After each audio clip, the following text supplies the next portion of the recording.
माझ्या मामाच्या मुलीच्या नवऱ्याचं निधन झाल्यामुळे ती विधवा झाली होती आणि एकटी पडली होती। त्यामुळे ती आमच्या घरी काही दिवसांसाठी राहायला आली होती। एकदा सकाळी माझे आई बाबा बाहेर गावी गेले होते आणि घरात मी आणि मामाची मुलगी फक्त आम्ही दोघेच होतो। मी आंघोळीला गेलो होतो पण टॉवेल विसरलो होतो।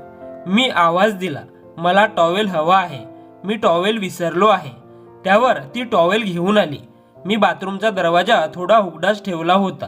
तिने आपला नाजूक हात आतमध्ये घातला आणि तिचा हात माझ्या हाताला स्पर्श झाला आणि पुढे असं काही घडलं। नमस्कार मित्रांनो, माझं नाव अमोल आहे। माझं शिक्षण ग्रॅज्युएशन पर्यंत झालं आहे।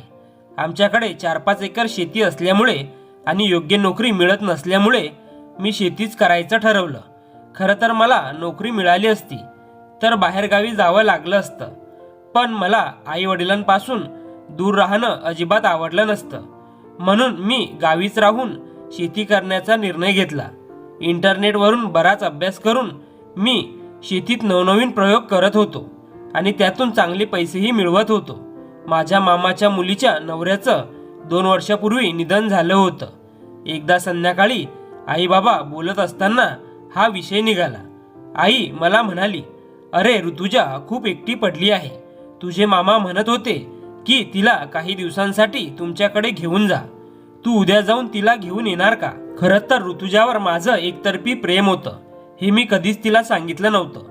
माझ्या आईनं पूर्वी मामांकडे ऋतुजासाठी माझं लग्न ठरवण्याची मागणी केली होती, पण मामांनी ती थेट नाकारली होती। त्या दिवसापासून आमचं मामांशी जाणं येणं बंद झालं होतं। ऋतुजाही माझ्याशी कॉन्टॅक्टमध्ये नव्हती, पण आज इतक्या दिवसांनी मला मामांच्या घरी जायचं होतं, तेही ऋतुजाला आणायला। आईनं आधीच मामांना फोन करून कळवलं होतं। मी 1 तासाच्या प्रवासानंतर मामांच्या दारात पोहोचलो। टपटप करून दरवाजावर आवाज दिला। दरवाजा उघडला आणि माझ्यासमोर ऋतुजा उभी होती। तिच्या चेहऱ्यावर हलकसं स्मित होतं आणि त्या क्षणी मला काय करावं ते समजत नव्हतं। ती इतकी अप्रतिम सुंदर दिसत होती की मी तिच्याकडे टक लावून पाहतच राहिलो। तिचे काळेभोर डोळे, लांबसडक काळे केस, गोरा रंग, गुलाबी होठ आणि हसऱ्या गालांनी मला मंत्रमुग्ध केलं होतं। ऋतुजाने मला आत बोलावलं, आईला आवाज दिला आणि मामा मामीही बाहेर आले। मामांनी मला सोफ्यावर बसायला सांगितलं। मामी आणि ऋतुजा आतमध्ये गेल्या आणि थोड्याच वेळात ऋतुजा माझ्यासाठी चहा घेऊन आली। मी चहा घेत असताना मामा बोलत होते, ऋतुजाचा नवरा गेल्यापासून ती खूप एकटी पडली आहे। तिचं मन नेहमी दुःखात असतं। मामांचे डोळे बोलता बोलता पाणावलेले दिसले। मला ते पाहून मनातून वाईट वाटलं। चहा झाल्यानंतर मामांनी मला सांगितलं, तिला नीट सांभाळ, काळजी घे। मी मान डोलावली आणि त्यांच्या पायांना स्पर्श करून आशीर्वाद घेतला।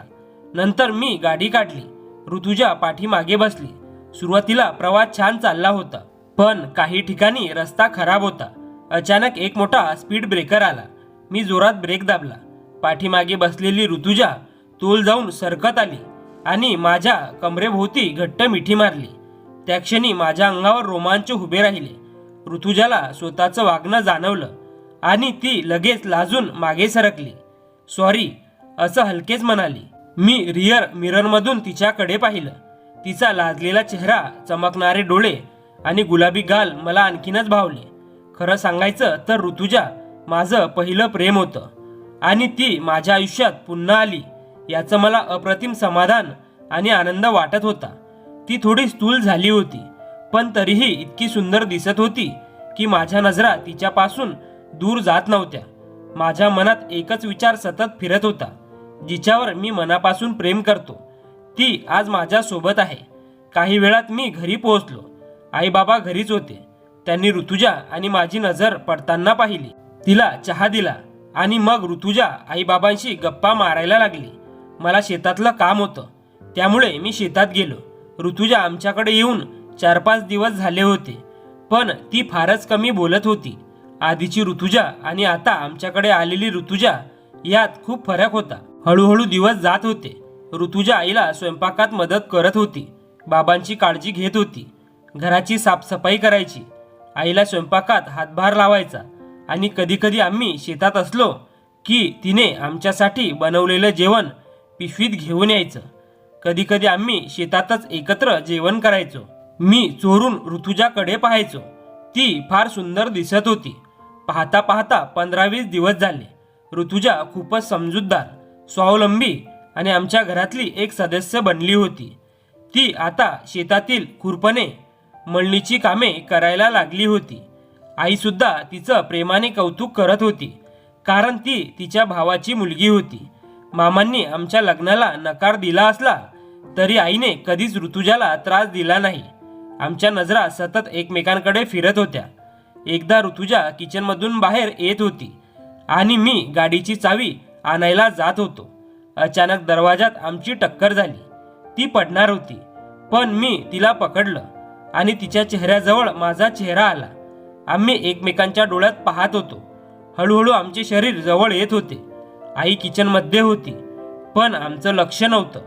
ती पाहून हसली आणि आम्ही भानावर आलो. ऋतुजा लाजून बेडरूममध्ये पळाली आणि दरवाजा लावला. आई माझ्याकडे पाहत होती. मीही शर्मीने लाल झालो आणि मान खाली घातली. नंतर गाडीची चावी घेऊन शेतावर गेलो. असं 10-12 दिवस चाललं. ऋतुजा माझ्या डोळ्यासमोर सतत होती. तिच्याशिवाय माझ्या मनाला शांतता नव्हती. एके दिवशी आई बाबा सकाळी बाहेर गेले होते आणि संध्याकाळी परत येणार होते. मी निवांत उठलो. ऋतुजा किचनमध्ये स्वयंपाक करत होती. मी ब्रश करून बाथरूममध्ये गेलो, पण लक्षात आलं की मी टॉवेल विसरलोय. मी म्हणालो, आई टॉवेल विसरलो, तेवढा टॉवेल आणून दे. मी हे विसरलो होतो की आई आणि बाबा बाहेर गेले आहेत. मी बाथरूमचा अर्धा दरवाजा उघडा ठेवला होता. अचानक मला जाणवलं की एक हात टॉवेल देण्यासाठी आत आला आहे. मी टॉवेल घेताना त्या हाताचा स्पर्श माझ्या हाताला झाला आणि मला जाणवलं की हा हात आईचा नाही, तर हा हात ऋतुजाचा आहे. माझ्या अंगावर शहारा आला. मी टॉवेल घेतला आणि दरवाजातून पाहिलं तर ऋतुजा खाली मान घालून होती. तिच्या लाजलेल्या चेहऱ्यावरून मी जाणवलं की तिच्या मनातही काहीतरी उभं आहे. तिची उपस्थिती, तिचा स्पर्श, तिचं सौंदर्य आणि तिची सुसंवादिता माझ्या मनाला इतकी भावली की मी स्वतःला या भावनांपासून रोखू शकलो नाही. आणि त्या क्षणी मला जाणवलं की ऋतुजा फक्त आमच्या घराचीच नव्हे, तर माझ्या आयुष्याची अनमोल हिस्सा बनली आहे. ती लाजत हसत होती.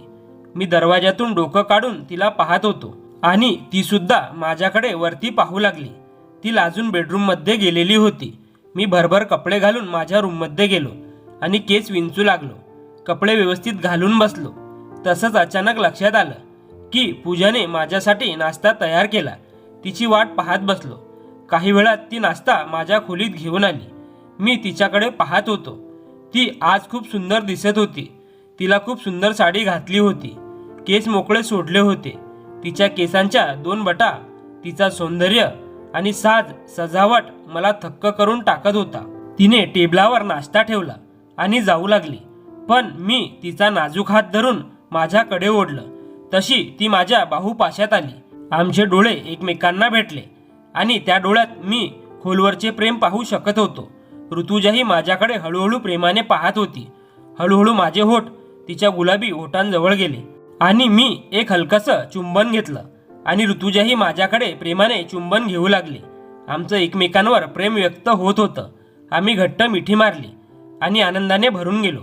काही वेळानंतर ती बाहेर जाऊ लागली, पण मी तिचा हात पकडला. तिला वळवून पाहिलं आणि तिच्या हातांवर चुंबन देत म्हटलं, ऋतुजा, माझं तुझ्यावर खरं प्रेम आहे. मला तुझ्याशी लग्न करायचं आहे.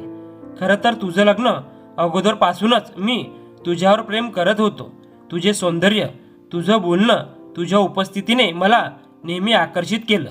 पण मामांनी लग्नाला नकार दिल्यामुळे मी बोलू शकलेलो नाही. तुझ्या आधीच्या आयुष्याशी काहीही मला देणं घेणं नाही. मला फक्त तू हवीस. ऋतुजा रडू लागली. मी तिचे डोळे पुसले आणि तिने सांगितलं, मला सुद्धा तू आवडत होतास, पण पप्पाच्या मनामुळे काहीही बोलणं कठीण होतं. आम्ही पुन्हा एकमेकांच्या मिठीत शिरलो आणि आमचं प्रेम अधिक गहिरे होत चाललं. साधारण 1-1.5 महिना आमचं प्रेम चालू राहिलं. आम्ही शेतात एकमेकांना भेटत असतो. नंतर मी आईबाबांसमोर आमच्या लग्नाचा विषय मांडला. आईला ऋतुजा खूप आवडली. तिने लगेच होकार दिला. बाबांनीही आडवे घेत लग्नाला होकार दिला. मामांनीही आमच्या लग्नाला होकार दिला. काही दिवसात आमचं लग्न झालं. ऋतुजा आता माझ्या आईबाबांची काळजी घेते. मी तिला अतोनात प्रेम करतो. ती सुद्धा माझ्यावर खूप प्रेम करते. आमचा संसार खूप आनंदात चालू आहे. आता ऋतुजा गरोदर आहे. तिच्या पोटात आमचं प्रेम वाढत आहे.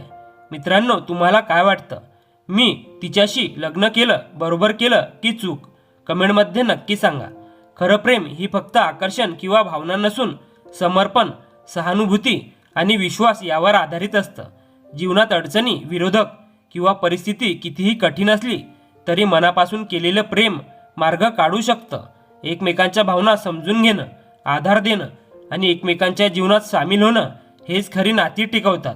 म्हणून मित्रांनो, प्रेम करताना फक्त स्वतःचाच नाही तर दुसऱ्याचा आदर, काळजी आणि साथ ही महत्त्वाची आहे. हे नातं केवळ आनंद आणि सुरक्षिततेचा अनुभव देतं. ही प्रेम कहाणी तुम्हाला आवडली असेल तर लाईक, शेअर आणि सबस्क्राईब करायला विसरू नका. धन्यवाद.